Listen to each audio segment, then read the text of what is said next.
So let's dive into one of the most incredible puzzles in all of ancient literature. We're talking about the Gospel of Mark.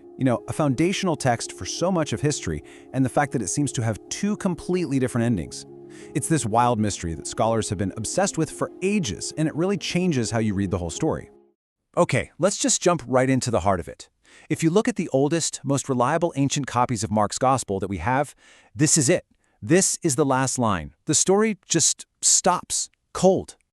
And this is the central question, isn't it? An angel has just dropped the biggest news of all time, the resurrection. This is the climax of the entire Christian story. So why on earth would the author end, not with celebration, not with joy, but with the women running away in fear, telling no one? It just feels wrong.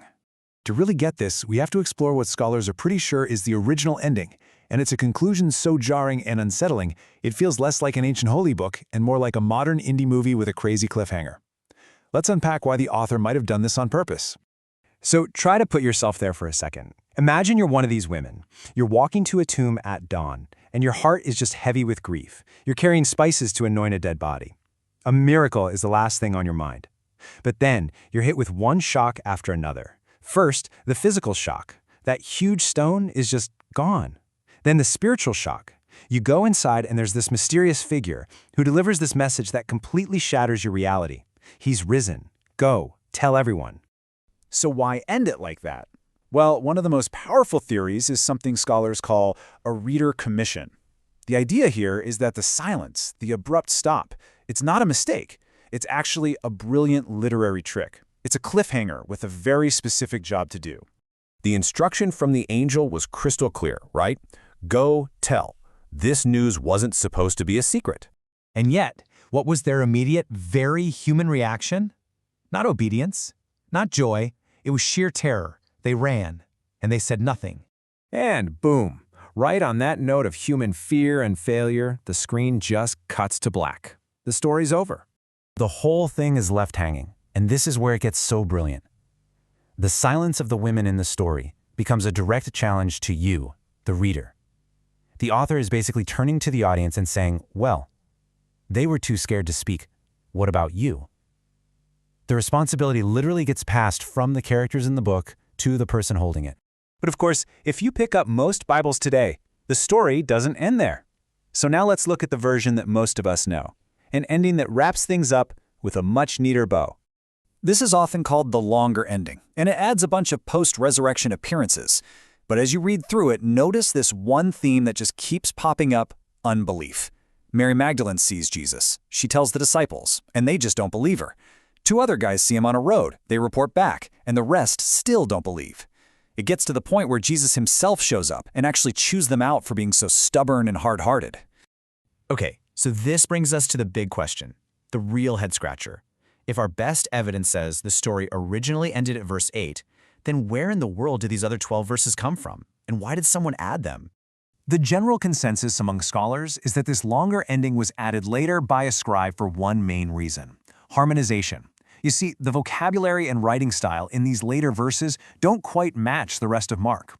The thinking is that Mark's abrupt, jarring ending just felt weird and incomplete, especially compared to Matthew, Luke, and John, which all describe Jesus' appearances.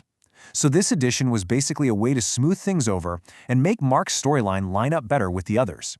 And you can really see this when you break it down. The longer ending of Mark is almost like a greatest hits album of the other resurrection stories. The appearance to Mary, that feels a lot like John's Gospel. The two disciples on the road, that's basically a short version of the Road to Emmaus story from Luke. The Great Commission sounds a lot like Matthew, and the Ascension is right out of Luke and Acts. It's this perfect, concise summary that ties all the different accounts together. So instead of thinking of this as some kind of textual problem we have to solve, we can actually look at it as this amazing historical snapshot. We have two different endings, both preserved through time, and each one offers a totally distinct and really powerful message. I mean, when you put them side by side, the difference is just night and day. The short ending is all about raw emotion, fear, awe, this incredible urgency. It's focused on that empty tomb and the promise of what's next. But the longer ending, it's all about authority, confidence, and proof. It's focused on the physical appearances of Jesus. It really is like the difference between that edgy indie film with a shocking ending and the big Hollywood blockbuster that makes sure every single loose end is tied up. The short ending gives us what you could call an implicit commission. The call to action is there, but it's not spelled out. It gives us this really honest picture of hope, one that doesn't ignore how terrifying it can all be. It challenges the community. It challenges us to be the ones to break the silence, precisely because the first people in the story couldn't. The longer ending, on the other hand, gives us the explicit commission. There is zero ambiguity here. It's a direct, top-down command from the risen Jesus himself. Go, preach, baptize. And just to make sure you get the point, it comes with a promise of supernatural signs that will prove the message is true. So, what's the big takeaway here? After digging through this ancient literary puzzle, why does having two endings to this story actually matter to us today? You know, at the end of the day, the question isn't about which ending is right and which is wrong. It's about understanding what each one is trying to say. One is this raw personal challenge that basically puts the ball in the reader's court. The other is this clear, confident summary of what the early church believed and taught. And honestly, both have been incredibly important throughout history. Ultimately, the two endings of Mark leave us with this incredible, thought-provoking question about what faith even is. Is real faith found when you have all the answers, when everything is neatly wrapped up with definitive proof? Or is it found in that messy, maybe even frightening space where you're called to find the courage to act, to speak, and to carry an unfinished story forward all by yourself?